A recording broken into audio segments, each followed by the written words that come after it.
Combating violent crime has been DPD's priority since day one of me arriving. First of all, I want to give special thanks to the U.S. Marshals for assisting us in this operation. Once I got here, we immediately started Operation Justice Trail, which targeted violent offenders with felony warrants. Then transitioned to Mission Survivor Justice to take dangerous sexual offenders off the street. And in October, we conducted Operation Safe Families, targeting domestic violence offenders who have warrants and those who are actively offending. In the month of October, 539 suspects were arrested for domestic violence offenses and warrants. I'm going to turn it over to Lieutenant Ashley Lee of the Domestic Violence Unit. Good afternoon. I'm Lieutenant Ashley Lee of the Domestic Violence Unit. As the leading proactive police department, we launched Operation Safe Families to not only spread awareness to aggressively apprehend the suspects that were committing domestic violence crimes in the city of Dallas. Operation Safe Families also focused on the additional apprehension of suspects with violent and repeat offenses, as well as violent and repeat warrants. On average, domestic violence worked approximately 14,000 cases yearly. This year, we worked 11,167 cases, with an average caseload per detective of 67 cases. 71% of those cases are female, with additional 29% of male, and those include intimate partner relationships. Operation Safe Families not only arrested 539 suspects, we will cover the arrest history of the most violent arrests. The first arrest includes a suspect with 2 counts of strangulation. The arrest history includes impersonating a public servant and multiple violations of probation violation. The second arrest includes repeated violation of protective order stemming from family violence. The arrest history includes family violence strangulation, interference with 911 calls, as well as multiple family violence probation violations. The third arrest includes warrants for previous family violence, as well as previous family violence conviction. The arrest history includes 19 total arrests, family violence, strangulation, and ag assaults. During the Domestic Violence Month, we really focus on the apprehension of these suspects. We also partner with our Genesis Women's Shelter as well as the Family Place. And now we'll leave you in the hands of Jan Langbeck from Genesis. Oh, I'm so sorry. Good afternoon. My name is Jan Langbein, and I'm the CEO of Genesis Women's Shelter and Support here in Dallas. What we know is that domestic violence is pervasive, it is unacceptable, and it is sometimes deadly. Our city, like cities all across the country, experience family violence, domestic violence at epidemic proportions. In the state of Texas, every 9 seconds a woman is assaulted, a mom, a sister, a friend, a co-worker, by someone who says that he loves her, by someone who says it's her fault, by somebody who tries to tell us that it's none of our business. And clearly, this month we are saying it is our business. The difference between cities all across the state of Texas and across the country is that the city of Dallas has zero tolerance and has a commitment to provide safety for survivors and holding perpetrators accountable. I think we are fortunate to live in the city of Dallas with regards to this issue because Dallas has a designated domestic violence investigative unit. We are fortunate in Dallas to have service providers who stand ready to partner with DPD, providing resources that can help end domestic violence and intimate partner violence. We know that abuse will not stop until abusers stop abusing. And in my opinion, without accountability and consequences, there is no motivation for abusers to stop abuse. I want to applaud Dallas Police Department, Chief Como, and all of those who have participated in this Operation Safe Families this month with 539 arrests. That means 539 less potential beatings, less potential strangulation, less potential stabbings, stalkings, and possibly homicide. They have sent a message loudly and clearly that Intimate partner violence in our community is absolutely unacceptable. It is a crime, and it will be treated as such. And for victims, there is hope and there is help. So thank you, Chief Como, and all of you all who participated in this. Good afternoon. My name is Tiffany Tate. I'm the CEO of The Family Place. I would like to first thank the Dallas Police Department, Chief Como, and all of the amazing staff for this amazing work to take these violent offenders off of our streets. In 2023, 205 people died at the hands of intimate partner violence, 26 of those in Dallas and surrounding counties. Dallas, as a city, the fourth largest city in the nation, has a police department that says no more. They will not tolerate this type of abuse and this risk of safety to our citizens, the threat to safety to our citizens. So we want to thank you all. Genesis and the Family Place have a long history of working closely with the Dallas Police Department.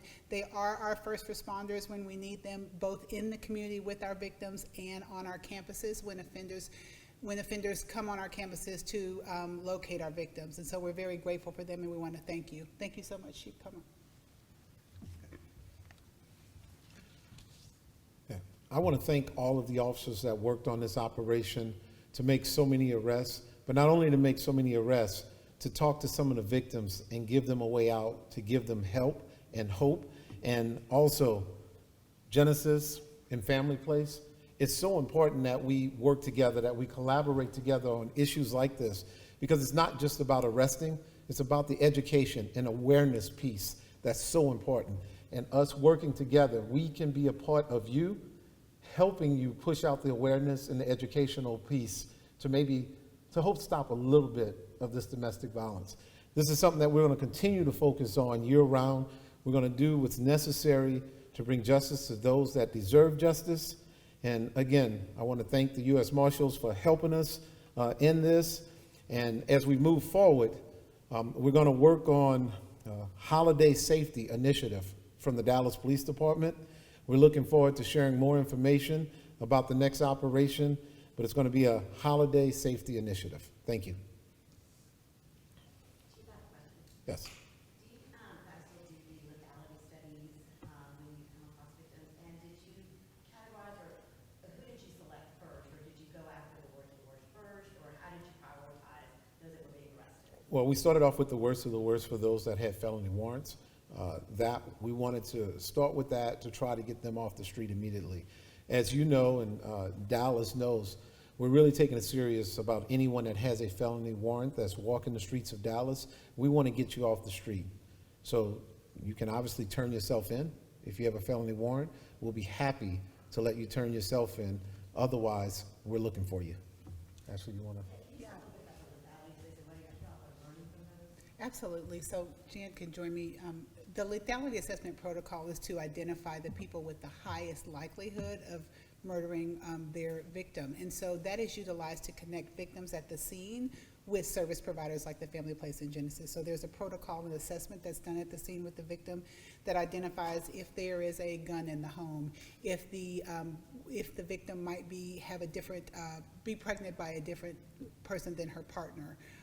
All of these things that are indicators of lethality. And so if that is the case, the DPD contacts a service provider on the scene and asks for available bed space should the victim choose to utilize it. We recently did a training today with the updated lab protocol, so I'll have Jan speak to that. About the training? Yeah, the 2.0.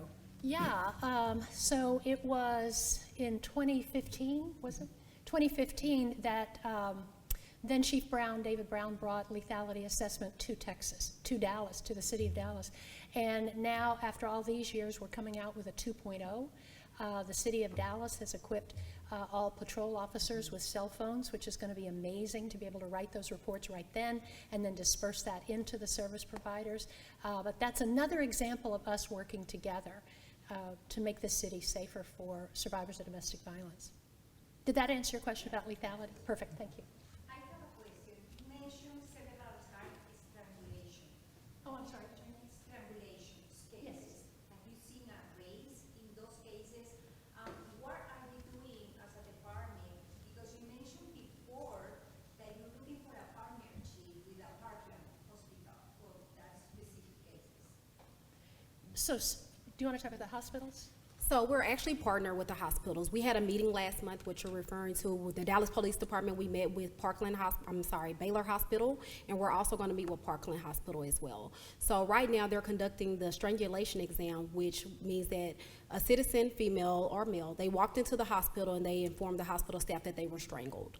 And so then they are conducting the strangulation exam to include, how did it occur? Were you, did you lose consciousness? Are you ready to press charges? And then at that point, we get them in contact with a police officer, and then they complete the offense report as well. So we're actually partnering with them. There was an increase in strangulations, which we also updated the lethality assessment form to reflect those changes. So now the top 3 questions, which will trigger if you're in high danger, would be, were you strangled? So we did update that inside the family violence packet. And this partnership is so important because there are so many survivors of non-fatal strangulation that don't call the police, that don't call a Genesis or a family place, but have to go to a hospital. And so for THR, Presby Dallas, Baylor, Parkland to start recognizing, what is that? UT Southwestern, to start doing forensic exams on strangulation. It's going to be very powerful, and I'm excited about what's next with regards to that. Do we know if the victims of these offenders have restraining orders in place, and what happens beyond the arrest with the person? Yes. So some of these victims do have emergency protective orders, as well as they are removed from the home if they do accept shelter services from Genesis or the family place. So we immediately move them from the incident. We'll get them in contact with, they'll speak with a counselor, in contact with Genesis and family place, and then they do have access to the emergency protective orders. And those are completed initially from patrol as soon as the offense occurs. There's one more here from women that are undocumented about coming forward. What is your message to them?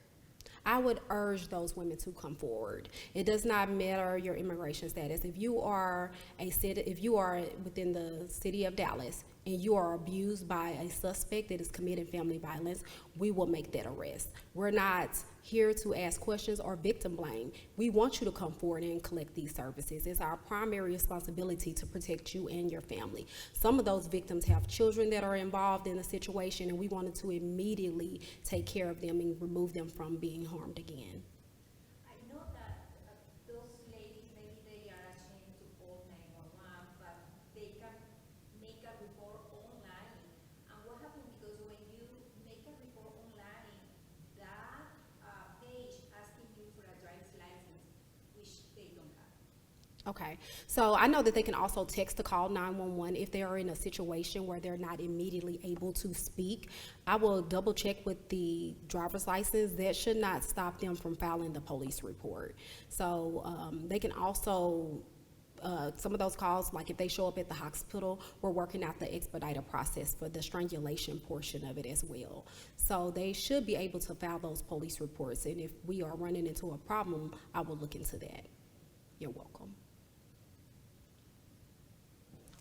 Chief, have you had any conversation with the mayor on the 287G, or are we waiting until Thursday? Well, we have open council on Thursday, and we'll be addressing everything there. But the Dallas Police Department, our #1 goal is to answer all the 911 calls, get there as soon as we can, and keep everyone safe in Dallas.